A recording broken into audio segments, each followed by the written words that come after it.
कांग्रेस के राष्ट्रीय अध्यक्ष मल्लिकार्जुन खड़गे ने जातिगत जनगणना को लेकर बड़ा बयान दिया है। उन्होंने सोशल मीडिया के जरिए देश को संबोधित करते हुए कहा कि यह कार्यशाला केवल एक कार्यक्रम नहीं है, यह हमारे विचार और संघर्ष की निरंतरता है। आज जब देश जातीय न्याय की बात कर रहा है, तब कांग्रेस पार्टी का यह दायित्व बनता है कि वह इस विमर्श को दिशा दे और नारे से नीति तक ले जाए, और जितनी आबादी उतना हक को केवल एक नारा नहीं बल्कि एक राष्ट्रीय संकल्प बनाए। कांग्रेस अध्यक्ष मल्लिकार्जुन खड़गे ने कहा कि यह कार्यशाला पार्टी की वैचारिक प्रतिबद्धता और संघर्ष की निरंतरता है। जितनी आबादी उतना हक सिर्फ एक नारा नहीं बल्कि एक राष्ट्रीय संकल्प होना चाहिए। उन्होंने सवाल उठाया कि ओबीसी, दलित और आदिवासी समाज की सत्ता, मीडिया, नौकरशाही, न्यायपालिका और उच्च शिक्षा में भागीदारी उनकी जनसंख्या के अनुपात में क्यों नहीं है। उन्होंने आगे कहा, हमें यह भी सुनिश्चित करना होगा कि 50% आरक्षण की सीमा पर अब नए आंकड़ों के आलोक में पुनर्विचार हो। जब सामाजिक वास्तविकताएं बदल चुकी हैं और आंकड़े नई तस्वीर पेश कर रहे हैं, तो हमारी नीतियों में भी उसी अनुरूप परिवर्तन होना चाहिए। आरक्षण की वर्तमान सीमा को आंकड़ों और न्याय दोनों के संतुलन से देखा जाना चाहिए, ताकि ओबीसी, दलित और आदिवासी समुदायों को उनका वास्तविक हक मिल सके। मैं आपसे अपील करता हूं कि इस अभियान को केवल चुनावी मुद्दा न समझे, यह हमारी वैचारिक प्रतिबद्धता है। यह संवाद इस दिशा में हमारी एकजुटता का प्रमाण है।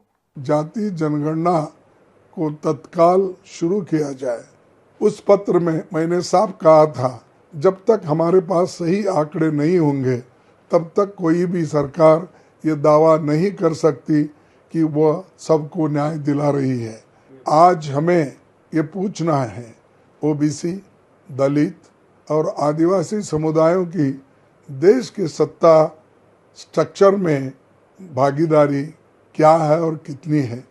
क्या वे मीडिया में, नौकरशाही में, न्यायपालिका में, कॉरपोरेट सेक्टर में और उच्च शिक्षा संस्थानों में अपनी आबादी के अनुपात में प्रतिनिधित्व रखते हैं? अगर नहीं तो इसका कारण क्या है और समाधान क्या है? इसका समाधान है सच्चाई को सामने लाना, आंकड़ों को सार्वजनिक करना और फिर नीतियों का पुनर्निर्माण करना। यही कारण है कि जाति जनगणना को हम केवल एक आंकड़ों की कवायद नहीं मानते, बल्कि ये भारतीय लोकतंत्र का नैतिक दायित्व है।